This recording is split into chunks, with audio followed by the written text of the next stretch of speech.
Happy Wednesday. Welcome back to the Wolff Den presented by Win Again Academy. Mark Moyer doing some great things with his networking events. Check out winagainacademy.com. There's another one next week. I'm Matt Wolff, founder and CEO of Ticket Time Machine. Today we have Zoë Hartsfield in the Wolff Den. Zoë, welcome. How's everything going? I have no legitimate complaints today. How are you? My grandma used to say, no complaints, no one would listen anyway. Or no one would care anyway. So she had some pretty good sayings. Yeah. But glad to hear that. Welcome to the Wolff Den. Give everyone a quick intro. I always like to let the guests give an intro because they can do it much better than I can. So give them a quick intro who you are, and we'll get into everything. Yeah, so my name is Zoë Hartsfield. I handle community and partnerships over at Dooley. Dooley is the easiest way to update Salesforce ever. So if you are in sales and you use Salesforce, check out Dooley.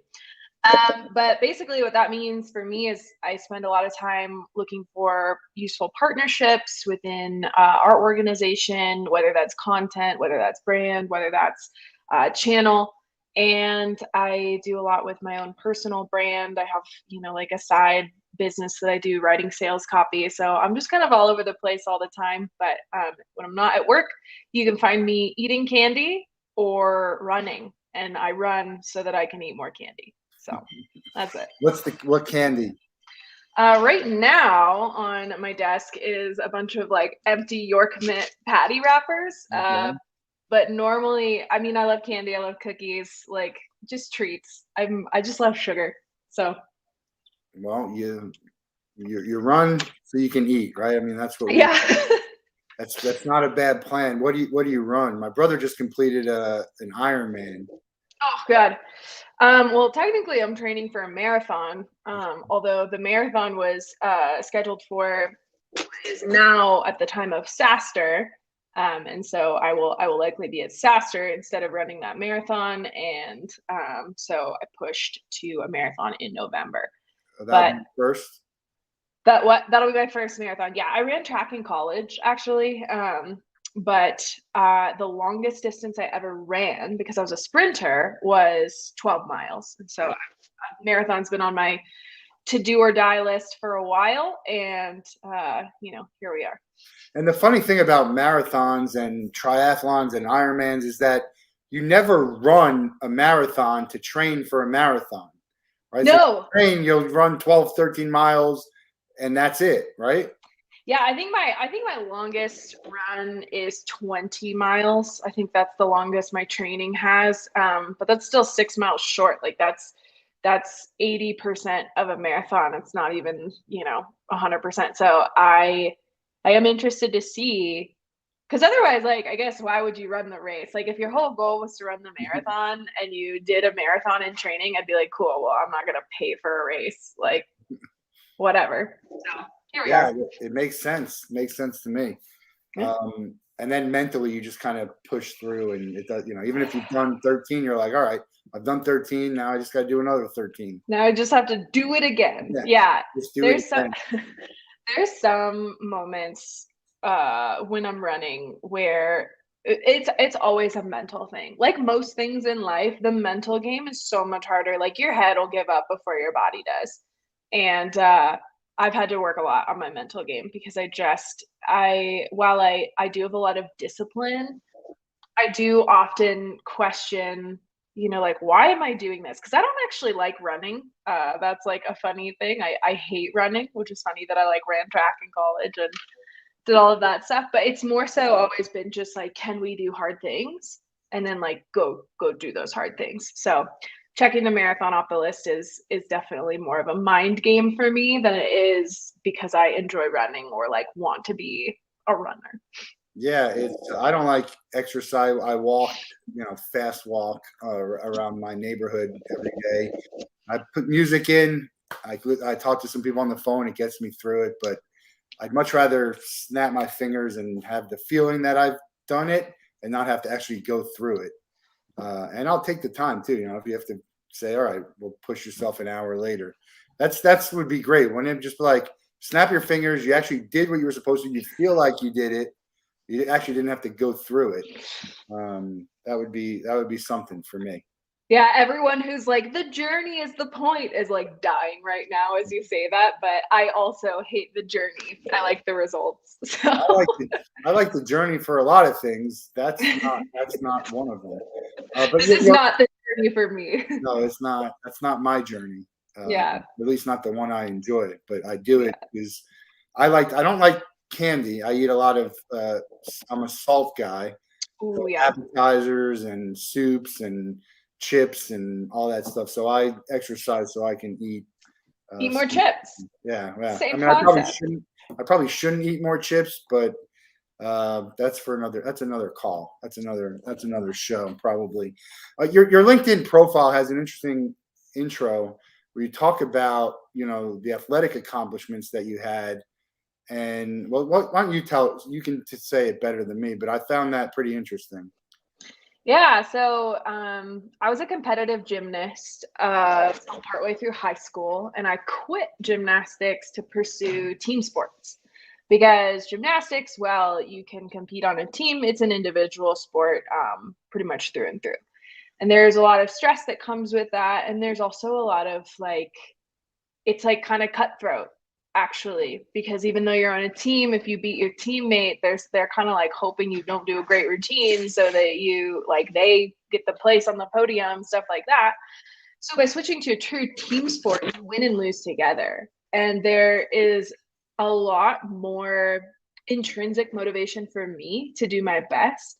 Like I am an achiever because of the perception of other people. I'm not saying that's like a healthy thing or how people should go about it, but like I live for the Atta girls and the nice jobs and the trophies and the accolades, but I also like really am a lover of people. And so when I can share in that win with others, like that was highly motivating for me. And I have never been, because I started late, I started all of these team sports in high school. I didn't grow up playing soccer, I didn't grow up playing softball.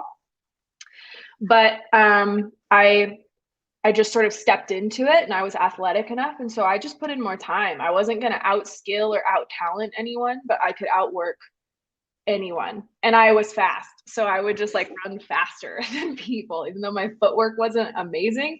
I was way faster than everyone. And so I like to write about it because it's true. Like you don't have to have all the talent in the world. Like your work ethic can make up for a lot of deficits, and practicing is what's going to make you better. Like I'm not a believer that practice makes perfect. I think perfect practice makes better, because like you can always get better. You can always achieve more. You can always go to the next level, what have you, until you're a professional athlete. Like you can do more, and then you should probably be setting some records, and then after that you should probably be breaking the records that you set. But in business it's the same thing. Like when I started as an SDR, I had zero sales experience. I was 22 years old and like not even finished with college yet and making my first cold call. I had no clue what I was doing, but I just put in the time and I put in the work and I asked for help and I practiced a lot, and then I got good, and then I made money, and then I got promotions, and those things happen when you put in the work. I think a lot of people, I'm not saying I'm the hardest worker out there. Like I've met plenty of people who put in more work than I do, but I think most people are kind of averse to hard work. Like they're like, oh, what's the hack?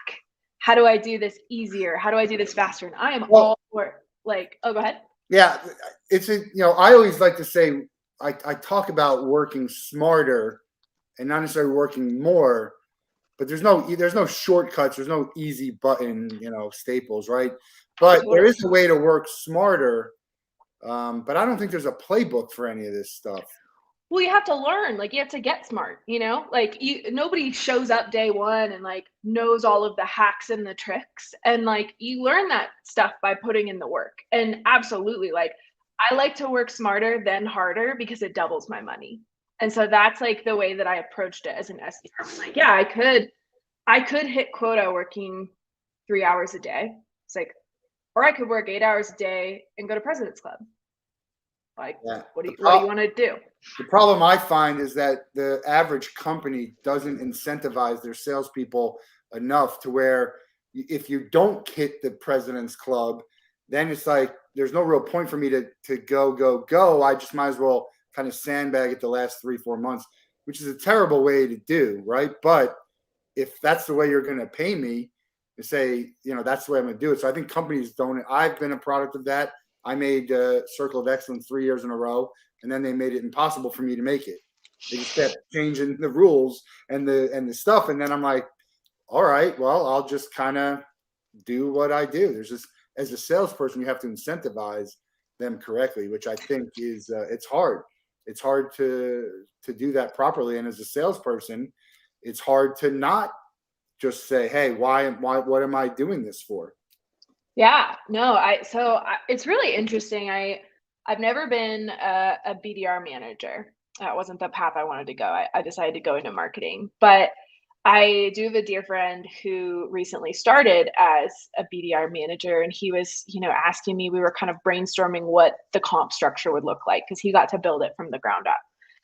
And we talked about accelerators. And I think accelerators are like one of the most interesting pieces of sales comp that I've seen in my experience. And I was lucky enough to have that when I was an inbound rep. So my very, very first SDR job had an accelerator baked into it. So it was like there's quota, but then if you did 110% of quota, retroactively, you got paid, 2% more on all of that prior. Right. And if you hit 120%, retroactively, you got paid 10% more. And the increments were small enough that if you hit one and like there was even a couple days left in the month, you could probably get to the next one. And because the bump was significant enough, it was exciting. And so I was always shooting for that double accelerator every single month because it significantly changed my comp. And it was one of those things where it was somewhat out of reach. Like I missed the double accelerator a couple of times, but if I missed it and I hit the first tier accelerator or I hit quota, like who cares? Like I hit my number, but I loved the feeling of hitting that double accelerator and like just increasing my comp in that way. And it made me feel so in control of like my future and my destiny in sales. And then I moved on to a team that didn't have any accelerators and I lost most of that motivation. I was like, cool, I'm going to hit quota, and like President's Club is sort of out of reach because of where they set it at. So I was like, well, I'm just going to crush quota and make sure that I make the money that I want to make and work on some other things over here and sharpen up my skills so that I can move into marketing. And that's what I ultimately did. Yeah, it's, walking the stage in front of your peers, and just, it's a great feeling. The trips and the money, that's great too. But just the feeling that you've accomplished, you're at the top. My brother was a president's club, or I don't know what they called it, for pharmaceutical, and they only had like 30 people in the whole company, and they're one of the biggest pharmaceutical companies in the world, and they only had 30 people in the whole company make this thing, and he was like number one, which is incredible. Me, I was like, there's 100 other people on the stage. Yeah, it's a great accomplishment. But so there's always different levels. I think there's always funny math and funny numbers. My story I love to tell was at a company, and the sales rep was like $800 and something below his level to get a bonus, which would have gotten him like $5,000.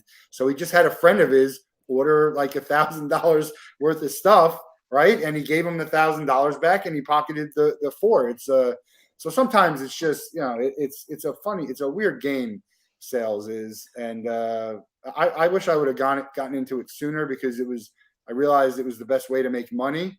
But I think there's a lot of, I think it's helped me a lot as a business person having to do sales. You say, like, I'm the CEO of Matt Wolff's sales, right? You're controlling your company. It's like a little company, and you're in complete control of that. Hopefully, if you're not. Yeah. I mean, sales is like, it's this sort of dark horse of a career trajectory. Like people don't expect it. I come from a family of doctors and lawyers and engineers, and then there's like what Zoe does over here, and people don't really get it. But I have developed so many invaluable skills that I now get to use in my 9 to 5 with Julie, and in my 5 to 9 with like some of the side stuff I'm doing. I learned how to write sales sequences because I was an SDR reaching out to people, and we were building an outbound team. So I was writing and testing my own sales cadences and copy and sequences, and I got good at writing sales copy. And now I get to do that on the side for clients, and companies come to me and are like, can you help our team write sales copy? And I write sequences, and I get paid to do that. And I would never ever have had that skill had I not cut my teeth as an SDR and learned how to do it for myself, for my own quota, for my own number. I had to figure out what worked. And so now I am able to help other teams with that. And that's just like a skill I wouldn't have, you know, and being able to sell myself, being able to communicate. I think the communication skills and negotiation skills you often learn as a sales rep are so undervalued in other aspects of life. I think it makes me better at communicating with my friends about asking deeper questions. I just posted today on LinkedIn about asking better questions for discovery and how it benefits your sales process, but how it also benefits your relationships. When people answer you in a short way, it's either because they don't really want to share any more details, or more likely, they don't think that any more information is relevant to the conversation or that you're interested in it. Or as my friend Mike Hook mentioned, maybe they don't really know what they're talking about. And so they're kind of just like giving a surface level answer. So when you ask deeper questions about the same thing, instead of a bunch of questions about a bunch of different things, you get to know people on a deeper level. And I think that's really valuable in sales and in life. And those are skills that I learned as a rep. Yeah, communication is a huge part of being in sales. And I think the average person is terrible at it. They just are. It's for a number of reasons. One, you know, I wrote an article about the ghosting that goes on, which is just, I don't even understand the level that it's gotten to and how it's been okay. But the other thing about, you know, that's almost maybe even worse than ghosting is getting a response that's a non-response, right? I asked you 3 questions and you decided, well, I didn't want to answer 2 of them. I'm just going to answer the one that I wanted to. And that's the response that I get. And I'm like, I mean, what do I do with that? Like, yeah, it's so tricky. Well, and I think with sales copy, like especially in an email instance, I try my very best not to have more than one question or more than one CTA in an email because of that exact thing. People's eyes are going to gravitate to the one that either is the most important to them or the one that they are willing to answer, and they'll ignore the rest. And then you're like, cool, so do I ask these same 2 questions again? Or like, do I ask you more about the thing that you told me? Like, it's too many options. We're too busy. We're inundated with messages. I don't know about you, but my inbox right now has like 300 unread emails that I still need to go through for the day. And a lot of those are BDRs trying to pitch me on products, and I will read them. But if they ask me 900 questions, or if it's 3 paragraphs long, they're probably not going to get a yes from me, if a response at all. And so it's just about knowing your audience, being as direct as possible, and making it, I'm just like a big fan of making it an easy yes. Anytime I'm asking anything of anyone, how do I make it the lightest lift and an easy yes? Yeah. And how do I under promise and over deliver? And that's just sort of the way that I approach all of the things. Well, you might hate me when I tell you this next thing, but I basically operate with a clean inbox. Oh, how? Teach me how. It's just organization, really. I mean, I also don't have, you know, I'm lucky enough that I don't get inundated with all this stuff, but I do get a lot. I get a lot of messages, and I have folders, and I'm a multitasker. Some people tell you can't multitask. If I can get rid of something in 30 seconds, I'm just going to do it and stop whatever I'm doing, because I know that every minute that I don't address that, the likelihood that I'm never going to address it gets much higher. And it's hard to do, right? You just have to really, it's like if you're on a deadline, you have to get something done. You never get off of that.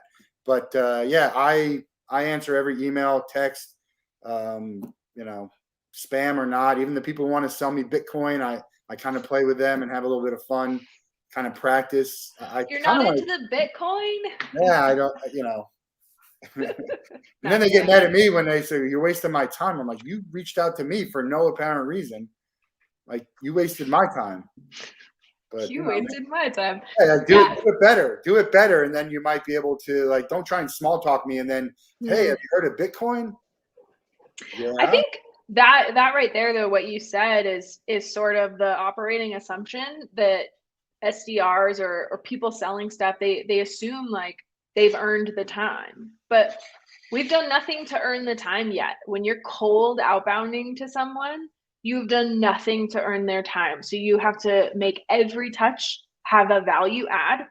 And you also have to make it as short and sweet as possible, because you're operating on borrowed time. You haven't earned any of it. And if you blow it, then you're kind of like in this sort of relational debt that is hard to dig yourself out of. Yeah. But I think, I think sometimes it's okay to ask for the time first. It depends on who you are and what you're asking for. Like if I'm, I guess I forget what I call it, like a hard, a soft sell, right? So something that people are going to get somewhere anyway, or it's not something that they don't need, it's a need, not a want, or it's something that is going to generate revenue for them. And, I think it's okay to kind of ask for the conversation rather than have to try and chit chat and small. I'm okay with the small talk and the chit. If that's what you want to do and it's real, then that's fine. But don't think just because you asked me, my favorite movie growing up, that 2 weeks later I'm going to feel any differently about your question to do this. I'm probably going to have the same feeling. And now the strategy everyone teaches is, do this, ask them questions. And so it's almost like they're doing it because they think that's what I'm supposed to do, not because that's what comes naturally to them in conversation.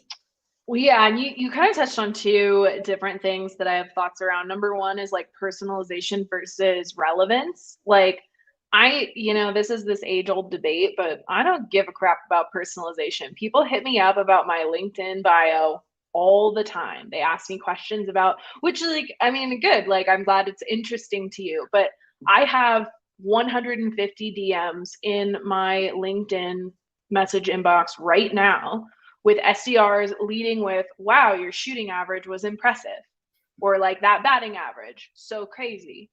And they all look the same after a while. Like it took you 1 second to find that fact about me. I made it very, very easy. What I respond to is when people are like, Zoe, you're heading up partnerships. Typically with partnerships, they're focused on, channel, brand, whatever. What's your main goal for 2021? We actually have a solution that I think could help you get to XYZ. That's a meeting I want to take. Somebody who knows like my pain, my problem, what I'm focused on, what my goals are. Like we could talk about my batting average all day long. Like I'm very proud of it, but it doesn't make me want to pay for your product or service just because we're chummy. And I think that's the assumption, is like you have to lead with value, and you can make that short and sweet, and you can ask questions that are relevant to somebody's goals and to their job and to their pains. And the way I like to write copy and the way that I approached it as an SDR is your target audience, your ICP, whoever you're emailing, is the hero in the story. And my tool or service is the sword they're going to use to slay the dragon. So, hey, you so-and-so have problem XYZ. Typically when people have problem XYZ, this is what they're looking at. But what if you didn't have that problem? What if you could achieve ABC? Would it be worth 15 minutes of time here at Dooley? We solve that problem this way. Would love to chat. Obviously that was like a horrible skeleton to throw out there, but it's usually 3 to 5 sentences. And it gets good responses because people are like, oh, you can help me hit that goal that I've been wanting to hit. I'll talk to you for 15 minutes to learn how. Yeah. So for me, I'm reaching out to say, you got a problem that you might not even know about, and we can help it, or we can make you the hero for this. It's tough.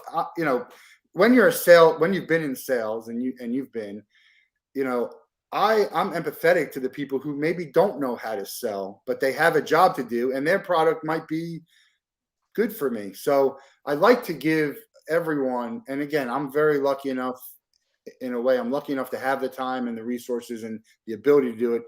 On the other side, I'm excited for the day when I won't have that and I'm going to have to delegate it to someone, but I don't want someone there just going through the rules of an email to try and determine who I should be responding to. So it's tough. It's just, sales is tough. And people, there's no playbook. There's one of the reasons why I didn't get into sales earlier is because my dad kept saying, go into sales. That's where the money. I was living in Florida. There's no good jobs. Sell. And I said, well, I'm kind of shy. I'm not pushy. I don't like being phony. And that's what I thought sales was. You couldn't do it.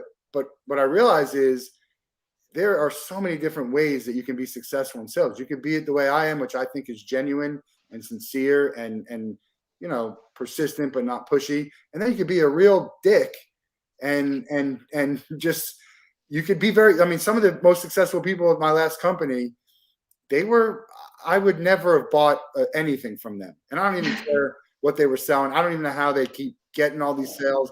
I'm on calls with them and I'm like, how do you not see right through this? And but it's true. So it's sales is interesting. And then you're in marketing now, and marketing is branding. And now we're talking about partnerships. And now I wrote a story. I'd like to get your thoughts on it. Partnership versus sponsorship. Is it really a partnership? Or is it really a sponsorship? Because there's an exchange of money instead of a sharing of revenue and putting something out there. But sponsorship has become a dirty word in sales, the same way a lot of other ones used to be. So talk about your thoughts of marketing and branding and partnership and kind of how they all come together, but how there is a difference. Yeah. So I think the term partner is really broad. We use it to describe a bunch of different partnerships that we have at Dually. But yeah, sponsorship to me is something where there is one exchange of dollars for branding, presence. Like I'm getting something in return, but like dollars are heading one direction, likely. Whereas partnership, I feel like the dollars tend to be a two-way street. And then you've got like a referral motion or like a good faith partnership where maybe somebody doesn't want a rev share, but they do want to have good resources to point their people to. We have some of those, but I would still call those partnerships. So it is sort of blurry and it depends on the situation. But for us, we sponsor a couple different communities. We sponsor a podcast. We have sponsored events in the past. We're sponsoring upcoming events. And in that, like our end goal is the same kind of as it is with partnerships. It's just a really different approach. Like we want leads, we want new trial starts, we want people in the product, we want people exposed to Dually. We want to help our end user, and we want to meet and engage with more of them. And that's why we do sponsorships. With partnerships, we make what other people do very sticky. And so we're trying to add value to what they're offering and also just find more entry points into companies where we're an obvious fit. Like if you're going to a Salesforce consultant because you need somebody to clean up your Salesforce data and like set up your instance, there is nothing worse than walking away from that engagement and letting your reps destroy your Salesforce because nobody follows the process. So that's where we come in and make it very, very sticky for those Salesforce consultants to then like sell Dually or refer them to Dually, because then we keep the reps out of Salesforce. The data stays clean. All that money you invested in cleaning up and setting up Salesforce is now protected. And we really aren't the hero there. The people who did all of the Salesforce work are. And now people are going to be like, oh yeah, we worked with ABC Group and they cleaned up our Salesforce and it's like been a game changer. Our data is perfect and whatever. They're probably not going to talk about Dually. They would talk about Dually for other reasons, like, oh, it's so easy to use, or I save a lot of time, what have you. But the decision makers who spent all that money investing in someone cleaning up Salesforce is going to be like, we loved that Salesforce consulting agency and we would refer them to anyone. So when their model is based off of referrals and net new business, because they don't usually do like annual recurring, it's not like a SaaS model, right. Then they benefit from their service being really, really sticky and really effective. Because if it doesn't work out, if it turns into a mess afterwards, nobody's going to be like, oh, my reps messed up Salesforce and all that work we did was for nothing. They're going to be like, oh, we would never hire a consultant again. It didn't work. And so it's really just, it's about the perception. It's about the story we tell ourselves and how do we tell the best story and how do we make our partners the hero? Yeah, perception is perception is greater than reality has never been more true than the world we're living in now, especially in COVID. Everything's under the guise of safety and the perception that we're safe. I joke about the story, and I don't know if you heard it, but the COVID sniffing dogs at the Miami Heat games. Did you hear about that? So they had a thing with the COVID sniffing dogs at the Miami Heat games. And you want to know how I know that they didn't work? Because there was not one other team or arena or event that used COVID sniffing dogs. So if it worked, everybody would have been using them. But people felt safer because there was a alleged COVID sniffing dog walking around. So yeah, perception is a huge thing. I love Salesforce. I use Salesforce. I used it back when I was at the ticket company a long time ago, and I've never been more organized than when I'm on Salesforce. And I'm a single user. I don't use all the bells and whistles. I'm gonna use it for very simple things of keeping my contacts, my leads, not my leads, my tasks organized that way, and being able to. And I log every call and email that I've ever done. I try to. I probably get about 90% of them. So I think Salesforce is great. I think that Dooley doing something to help with integrations in Salesforce and to help the users of Salesforce is it's a great business model, I think.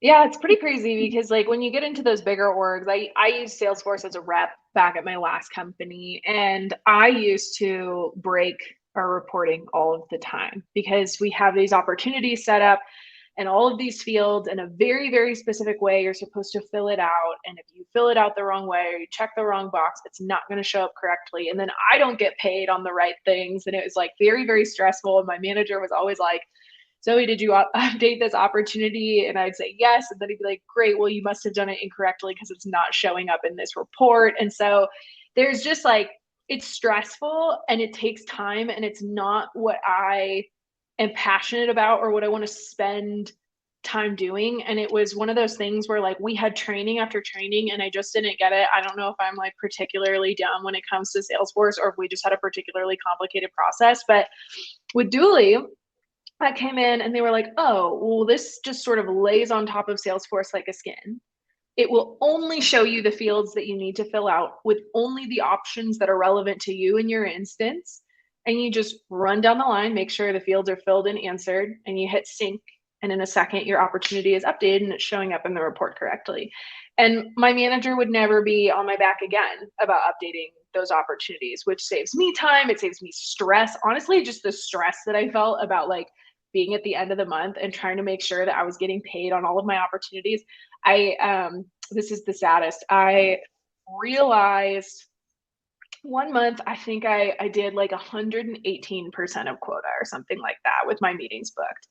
And I remember thinking to myself, I could have sworn I had one more opportunity that moved on to the next stage that I should get paid on. And I couldn't find it. Like I couldn't figure it out in Salesforce. I found it a month later because I had like messed up a date in it and it was like set to close way far in the future. And that wasn't the case. And so I ended up not getting paid on that opportunity that I should have gotten paid on, until several months later. And if I had done it, I would have hit that accelerator that we had kind of like talked about. And so it was just like one of those things where I was like, man, reporting has really like ruined my ability to get paid. So something like Dooley, it's just kind of nice. It saves you the time, and like top reps don't want to be wasting their time in Salesforce. They want to be doing revenue generating activities. Yeah. So Dooley makes that really easy. Yeah, I have a couple of friends of mine who were sales reps at where I was at. There's like, I don't want to do any of this stuff. I just want to make calls and sell. Yeah. Sometimes you have to, but you should make it easy for them and to not have to chase down, because when you have a lot of sales, I don't want to have to go through all this stuff. And I keep good records. I used to print out every order I did and I'd check it off, but that's a lot to do just to try and figure out if someone is actually paying you the way they're supposed to pay you. Well, the process is almost like going through all your credit card, like every single month and every single thing. It's like, I just kind of want to take a general glance at it. Well, 100%. It's like, do I want to download a CSV of all of my purchases last month and put it in an Excel spreadsheet and budget that way?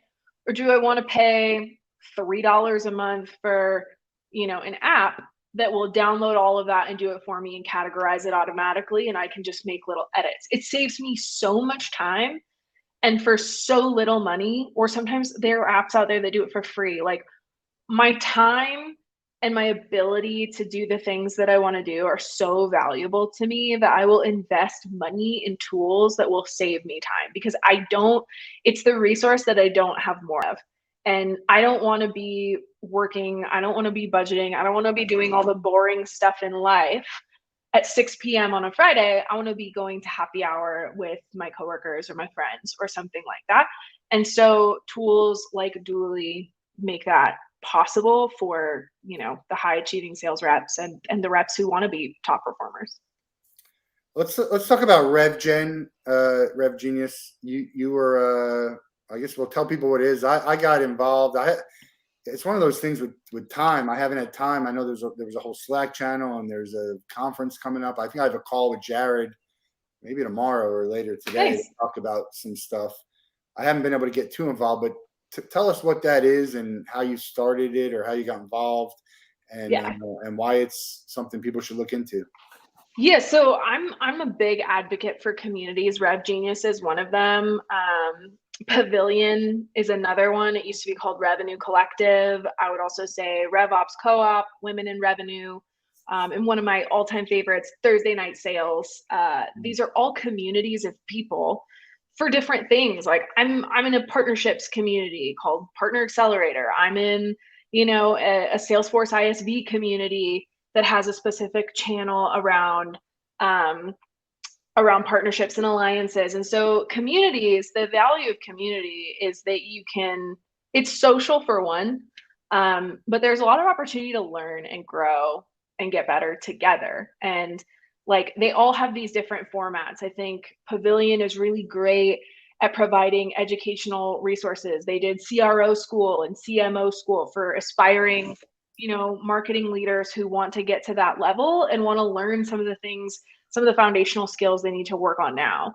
I think that Rev Genius has some really fun clubs, and they do a great job of cranking out a lot of webinars and content for people to participate in. Thursday Night Sales is more of a live happy hour where people can submit questions. It's like an AMA with Scott Leese and Amy Volas, and they answer, through their years of experience in sales and recruiting. People get jobs, people, get promotions, people solve problems together, and it's really all in the effort of growing and getting better together. And so there's just like a lot to benefit from being a part of these communities, and I just can't recommend like exploring and trying them all for yourself to see what you like and see what benefits you and how you can contribute to these communities. Yeah, I'm a big proponent and fan of networking. I network as much as I can. I actually signed up for Thursday Night Sales and wasn't able to make it, but then I got an email like, how'd you like it? And I was like, well, I wasn't able to make it. I don't know why, but I'd like to get there sometime. And events that are like an hour and have different people is good, because you can kind of connect with the same people anytime you want, right? So to have a group, in my opinion, that's the same exact people every week, it's not for me, but I understand the value of it. And then there are so many different Slack channels, it's just hard to get, but I agree. You need to go and you need to, offer value on what you know and how you can help people, and leverage their value and knowledge and kind of work together, because most people want to see other people succeed, because it's not going to impede them from succeeding. It's not like the gymnast thing where you say, like, if I win, then you can't win, even though we're on the same team. Yeah. And, we shouldn't be competing for, that's not like if it's a sales incentive, it shouldn't be whoever gets the most. It should be whoever gets to this level gets it. So you don't have to compete with someone to be like, all right, well, I'm there. How can I help you get there? Right? It's not a competition. Even with competitors, true competitors, there's still value in sharing knowledge and information, because there's enough for everyone to eat, as they say. Yeah, I like the idea of like pulling up more chairs to the table and creating more opportunity for other people. I also love, within the sales context or career context, the idea of like career pacers. Like I have people in my corner who I am constantly chasing down, who are maybe a step or two ahead of me in their career. And I'm trying to catch up with them, not because I need to beat them, not because anyone, nothing like that, but because there is a healthy level of competition that really fuels me, and I like it. But again, like, I love the point that you made about it's like someone else's success doesn't detract from my ability to be successful.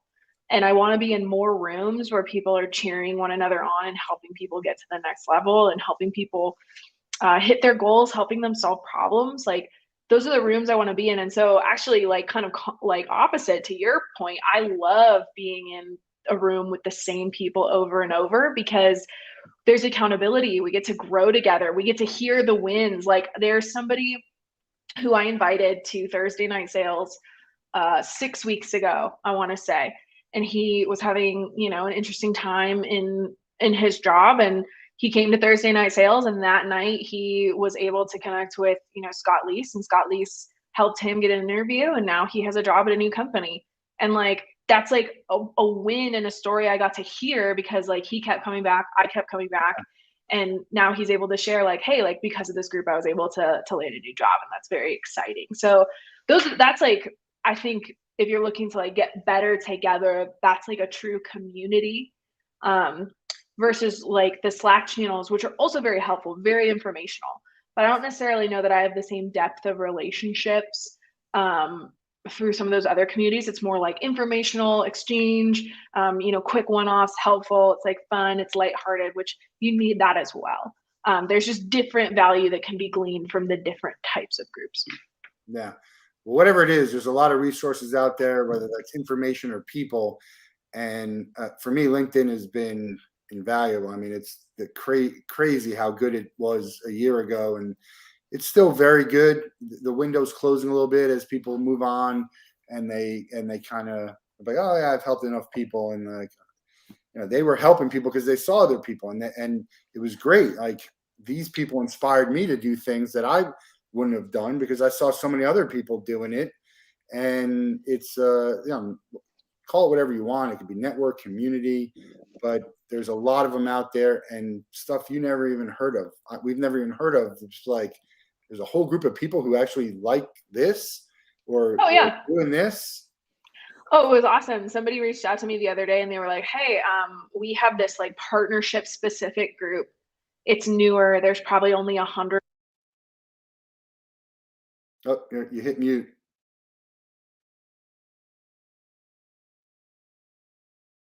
Somebody hit mute. Okay, there we go. There you go. AirPod died. Oh, wait, we're like 18 months into this. We shouldn't be muting accidentally anymore. Yeah, Rookie mistake. Yeah, there was this group. They're like, oh, there's probably only like 100 of us. Like, I don't know if you'd be interested in it, but here's some of the people. We're really just having conversations about building partner programs. And I was like, yeah, that's exactly what I want to do all day. That's exactly the conversations I want to be a part of. It's so specific to me. It's so niche. The internet has created like underwater basket weaving. If that's like what you're into, there's a club for that somewhere. Yeah. Like, you can go to a Facebook group, you can find a channel on TikTok that's dedicated to teaching that. Like, I know that's a silly example, but as specific as you want to get, there are people out there who like exactly what you like, or are doing exactly what you want to do, or are teaching what you want to learn. You just got to find it and throw yourself into it. And you know what? If you can't find it, then create it, because there's enough people who want that and will be able to join it. That was the whole kind of like meetup. Did you ever get involved in meetup? That I tried to sell them when I was an SDR. Yeah. I kind of liked it, and then it got a little bit annoying. I've been to a few meetup events, but it's community is, there's so many advantages to having communities, and there's so many different types of communities. It could be just like when you're in a club and it's a fraternity. It doesn't have to be official. It just be, hey, this is my circle for this, and this is my circle for that, and maybe there's some intersection between the two. But maybe not, I don't know. So it sounds like you're really, taking advantage of that, which is good. I think not enough people are, doing it. And I think it's a big mistake they're missing out. Well, I think we as human beings are not always inclined to like go out and seek out resources for ourselves. Like we've been in situations like in school, you're handed textbooks, you're told what to study, you're told there's a test on Friday, and then you do what you need to do to pass that test or get an A on that test, whatever your level of achievement is, and then you move on to the next one. And that's like how we're taught to absorb information. We're not always encouraged to like go out and seek out our own resources and learn on our own. And I've found that I can learn a lot more, a lot faster if you point me in a direction and say, go learn all the things. Because like I raise my hand and I ask people, and I use social media to ask questions. I found my mentor by crowdsourcing it. I like posted on LinkedIn and was like, hey, my name's Zoe. This is what I do. This is what I want to learn. I have nothing to offer you because I'm 24 and know nothing about anything, but I would really love a mentor. And if anything, I can bring creative questions and curiosity to our meetings. And I had 3 people reach out to me and be like, I would love to be your mentor. And I still talk to 2 of them actually are like, still like, they really meant it. And I met up with one of them in Arizona when I was there 2 weeks ago. Like it was so cool, all because I just raised my hand and was like, I would really like some help. Does anybody want to help me? And I don't have anything to offer them. They were just generous people. And they're like, we'll see this come back around. And I am just a believer in that philosophy of like, you can learn anything you want to learn. You just have to go find the resources for it. And communities are a great way to do that. I mean, raising your hand literally and metaphorically is a great way to learn and to get what you need, right? You don't get what you don't ask for. That's not true. Some things just come to you, but you still should ask for what you want and ask for what you feel you deserve. And that could be in a lot of different ways, in the sales way too, right? You're asking for what you deserve. What's in the future for you? Where do you want to go in the next? I know that's a terrible interview question, but like you're on the younger side, but you're accomplished.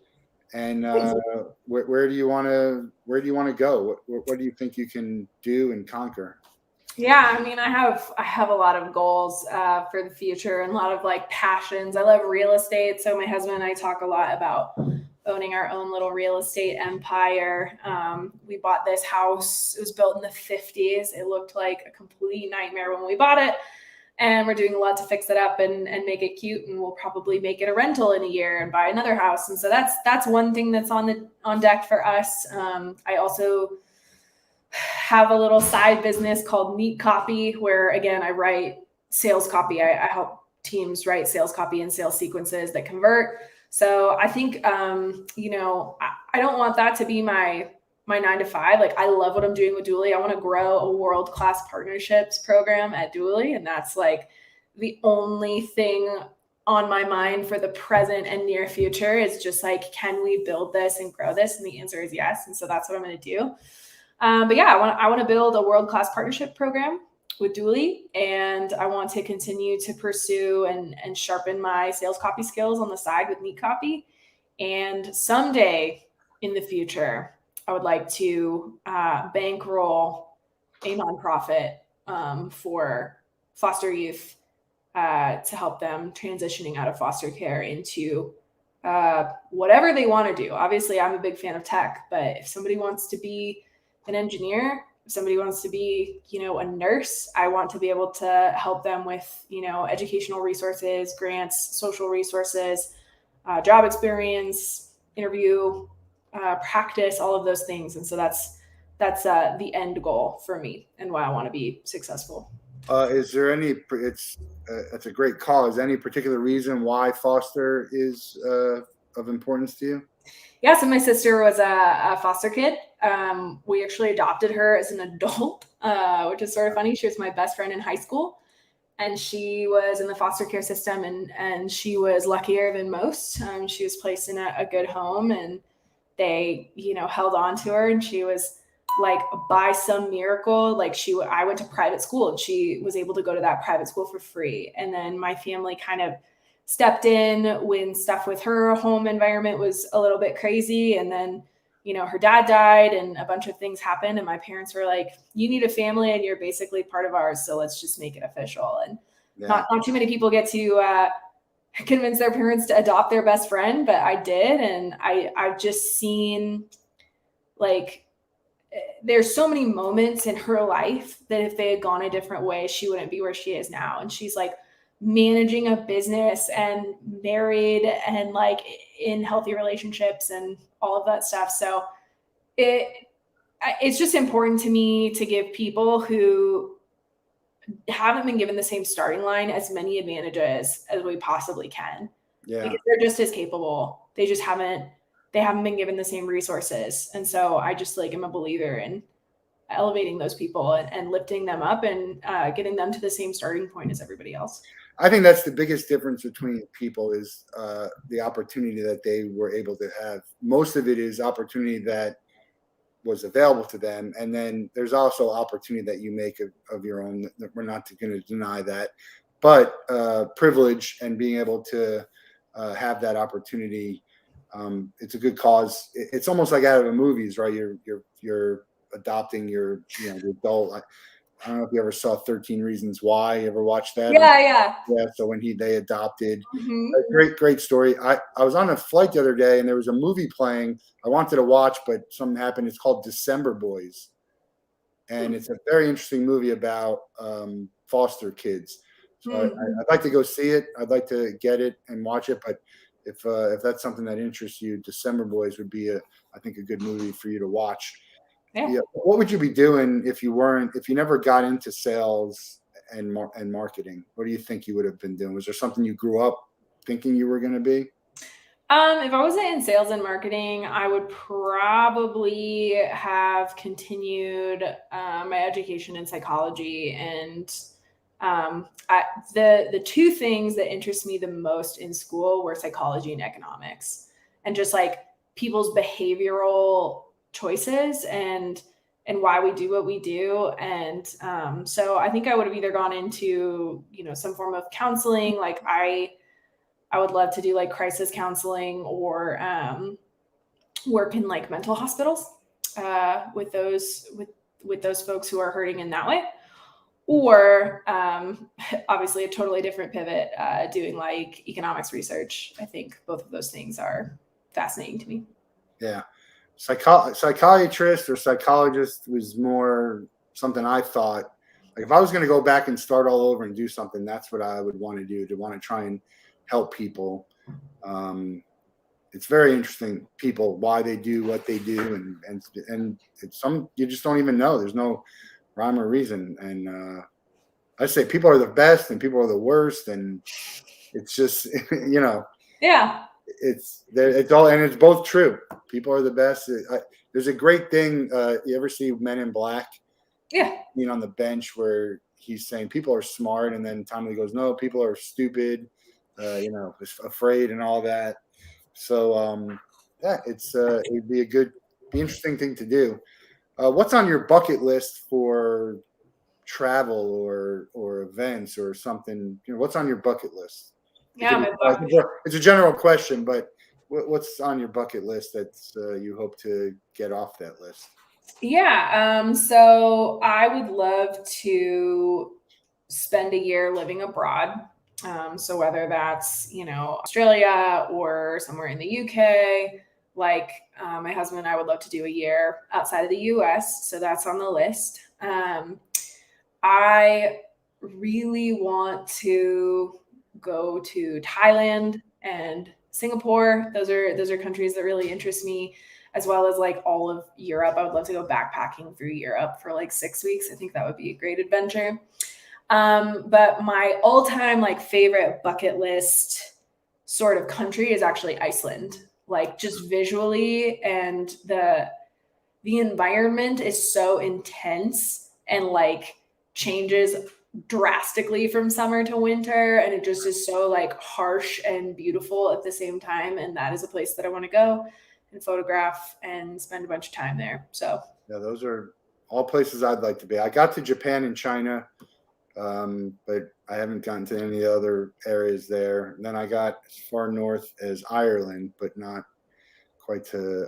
And the one place we were supposed to do some kayaking where there was. It's not exactly the Northern Lights, but something was supposed to be like effervescence, and the weather killed that. So timing is everything. I was in Ireland at the Cliffs of Moher on a tour with my sister, and I didn't want to do a tour. I want to do separate. We get there and it's fog everywhere. You can't see a thing. We get on the bus and we leave. Within 5 minutes, it's all gone and it's beautiful. And if we could have just been there, so it's I got to get back. I got to get to. There's so many places to get to. It's hard, but I think those, your list seems pretty reasonable. So I think you'll get there. And who's the? I always like to do a Mount Rushmore. I'm into Mount Rushmore. I had someone paint me my Mount Rushmore of sports, but give me your Mount Rushmore of, I guess, thought leaders, whether it's LinkedIn or sales or the people that you look to for inspiration or advice. Who should people be looking at?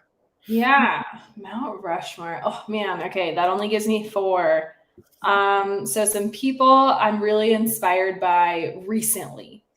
I would say MK Gettler at Alice, great marketing leader, just killer human. Amy Volis, Avenue Talent Partners, super, super wise lady and really, really grateful for her advice in my life.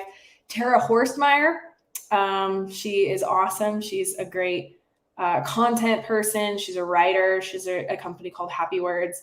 And then I'm going to plug my friend Kelsey Calabro. She is somebody who encouraged me to start my own sort of side business with some of the copy I was doing. And I look to her for advice as someone who's kind of a few steps ahead of me in that category. And she's just crushing it. So I love that your list has no influencers, I love it because I think there's a new voice that needs to be heard and elevated. And I'm tired of hearing the same names over and over again of people who think they're the experts. And really, they're just spewing the same stuff over and over again. They have very little new stuff to offer. And most of it's cliched. And so it's encouraging to hear that. I'm going to have to check out. I know a couple of them, but I'll have to check out the others. That's a good list. We'll let you out of here on the same question we let everyone go. You can pick anyone in the world to spend the day with. Who is it going to be and what are you going to do? They have to be alive. You can't be related to them and you can't have met them before.